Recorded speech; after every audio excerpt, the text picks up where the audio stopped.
పాలమూరులో గణేష్ నిమజ్జన ఏర్పాట్లు పూర్తయ్యాయి. గణేష్ ఉత్సవ కమిటీ ఆధ్వర్యంలో అత్యంత వైభవంగా నిర్వహిస్తున్నారు. క్లాక్ టవర్ దగ్గర గణేష్ ఉత్సవ కమిటీ స్వాగత వేదికను ఏర్పాటు చేసింది. నిమజ్జనాలు చేసే దగ్గర ఏర్పాట్లు పూర్తి చేశారు. ఎలాంటి అవాంఛనీయ ఘటనలు జరగకుండా చర్యలు తీసుకున్నారు పోలీసులు. మహబూబ్ నగర్ లో గణేష్ నిమజ్జన ఏర్పాట్లపై మరింత సమాచారం బాలకృష్ణ అందిస్తారు. మహబూబ్ నగర్ జిల్లా కేంద్రంలో ఇవాళ గణేష్ నిమజ్జన శోభాయాత్ర జరగనుంది. అత్యంత వైభవపేతంగా ఈ కార్యక్రమాలు నిర్వహించడానికి ఉత్సవ కమిటీ సిద్ధంగా ఉంది. దీంతోపాటు నిమజ్జనానికి సంబంధించినటువంటి పూర్తి ఏర్పాట్లు అటు పోలీస్ శాఖ అధికారులంతా కూడా నిర్వహించడం జరిగింది. ఇవాళ కార్యక్రమాలు ఏం జరగబోతున్నాయి, నిమజ్జనం వచ్చే గణనాథులను ఏ విధంగా స్వాగతం పలుకుతారు, ఎట్లాంటి కార్యక్రమాలు నిర్వహిస్తారు అనేది ఉత్సవ కమిటీ సభ్యులు ఉన్నారు, వాళ్ళతో మాట్లాడతారు. సార్ చెప్పండి, ఎట్లాంటి కార్యక్రమాలు నిర్వహిస్తారు, శోభాయాత్ర ఏ టైంలో స్టార్ట్ అవుతుంది? ఈరోజు 9 నవరాత్రులు పూజ చేసుకొని ఈరోజు నిమజ్జన కార్యక్రమం గణేష్ ఉత్సవ సమితి తరఫున అద్భుతంగా ఏర్పాట్లు జరుగుతూ ఉన్నాయి. ఈ ఏర్పాట్లకు చిన్న వినాయకులు పాలమూరు నగరంలో 3 చెరువులు ఏర్పాటు చేసిన ప్రభుత్వం తరఫున. ఒకటి శ్రీనివాస కాలనీ దగ్గర ఒక చెరువు, మయూరి నర్సరీ కారు ఒక చెరువు, చిన్నదరిపి అక్కడ ఒక చెరువు, అక్కడ ప్రతి చెరువు కారు కూడా క్రేన్లు ఏర్పాటు చేసిన ప్రభుత్వము. ఈ 5 ఫీట్ల లోపు ఉన్న విగ్రహాలన్నీ ఈ చిన్న చెరువులకు, మరి పెద్ద వినాయకులు ఏవైతే ఉన్నాయో ప్రభుత్వము బైపాస్ రోడ్డున లారీలు ఏర్పాటు చేసినారు. పెద్ద వినాయకులు బీచ్ పల్లికి తరలించనీకే ఒకవేళ వాళ్ళు తన వెహికల్ మీద పోలేని వాళ్ళు ఉంటే ప్రభుత్వం అక్కడ లారీలు ఏర్పాటు చేసినారు.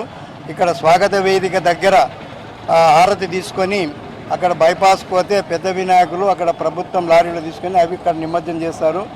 బీచ్ పల్లిలో కూడా క్రేన్స్, లైట్స్, గజ ఈతగాలను అన్నీ ఏర్పాటు చేసిండ్రు.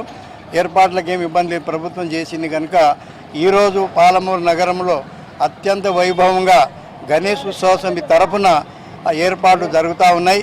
5 గంటల నుంచి ఈరోజు 5 గంటల నుంచి స్వాగత వేదిక దగ్గర వినాయకులు వస్తూ ఉన్నారు. వినాయకులందరికీ ప్రముఖ రాజకీయవేత్తలు, మరి ప్రముఖ గణేష్ ఉత్సవ సమితి ప్రజలందరూ కూడా ఇక్కడ వచ్చి వినాయకులకు స్వాగతం పలికిస్తూ ఈరోజు ఈ సంవత్సరం ప్రత్యేకంగా శ్రీశైలం దేవస్థానంకి వెళ్ళి దేవస్థానం తరఫున ఒక 500 లడ్లు తెచ్చినాం. ఆ 500 లడ్లను వినాయకులు ఇక్కడ స్వాగత వేదిక దగ్గరికి వచ్చినప్పుడు ఆరతిచ్చి ఆ శ్రీశైలం దేవస్థానం లడ్డు ఆ మండపాలకు ఇవ్వడం జరుగుతుంది.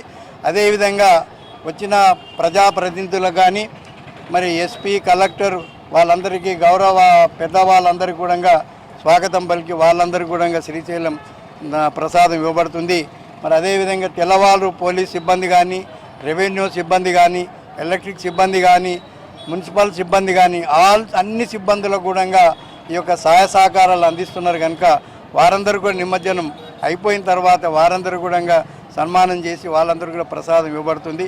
ఇటువంటి ఏర్పాట్లు మా గణేష్ ఉత్సవ సమితి తరఫున అద్భుతంగా ఏర్పాట్లు జరుగుతూ ఉన్నాయి. ఎలాంటి అవాంఛనీయ సంఘటనలు జరగకుండా కూడా మండపాల వాళ్ళు కూడా తొందరగా లడ్డు వేల ముగించుకున్నారు. వచ్చి తొందరగానే చేయమని చెప్పి ఏర్పాటు చేసాం. రాత్రి 12-1 గంటలకల్లా మొత్తం కంప్లీట్ చేయమని చెప్పి మండపాల వాళ్ళం గణేష్ ఉత్సవం తరఫున కోరుకోవడం జరిగింది. ఈరోజు పాలమూరు పట్టణంలో దాదాపుగా 345 విగ్రహాలను ప్రతిష్టాపన చేయడం జరిగింది. వారందరూ కూడా ఆ మంటపాల వాళ్ళందరూ కూడా నవరాత్రులు పూజించుకొని ఆ యొక్క మహా వినాయకుల విగ్రహాలను మరి ఈరోజు నిమజ్జనాన్ని తరలిస్తూ ఉన్నారు. వారందరికీ కూడా స్వాగతం పలకడానికి కోసం ఇక్కడ గడియారం చౌరస్తాలో మరి స్వాగత వేదిక గణేష్ ఉత్సవ సమితి ఆధ్వర్యంలో ఏర్పాటు చేయడం జరిగింది. మరి గత సంవత్సరం ఈ సంవత్సరం కూడా ఎంతో అద్భుతంగా వైభవంగా మరి ఈ యొక్క ఏర్పాట్లు జరుగుతూ ఉన్నాయి.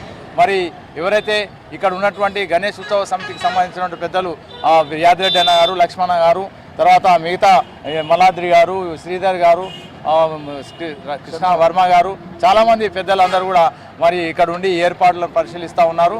సాయంత్రం కూడా మరి యొక్క స్వాగత వేదిక దగ్గరకు జిల్లాకు సంబంధించినటువంటి రాజకీయ నాయకులు, జిల్లా అధికారులు అందరూ కూడా వచ్చి ఇక్కడ వస్తున్నటువంటి విగ్రహాలకు స్వాగతం పలికే అవకాశం ఉంది. వారందరూ కూడా రమ్మని చెప్పి స్వాగత సమితి నుంచి అందరికీ కూడా ఆహ్వానాలు కూడా ఇవ్వడం జరిగింది.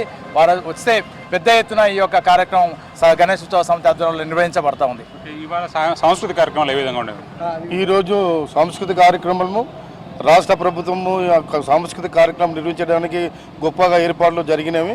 ఇక్కడ ప్రతి ఏటా ఒక 11 ఇయర్స్ నుంచి జరుగుతున్న సాంస్కృతిక మాదిరిగానే ఈసారి కూడా అన్ని ఘంటసాల సంగీత కళాశాల స్వరలహరి మరియు మిత్ర నాట్యకళా మండలి వారిచే మంచి భక్తి గీతాల కార్యక్రమం ఇక్కడ నిర్వహించబడుతుంది.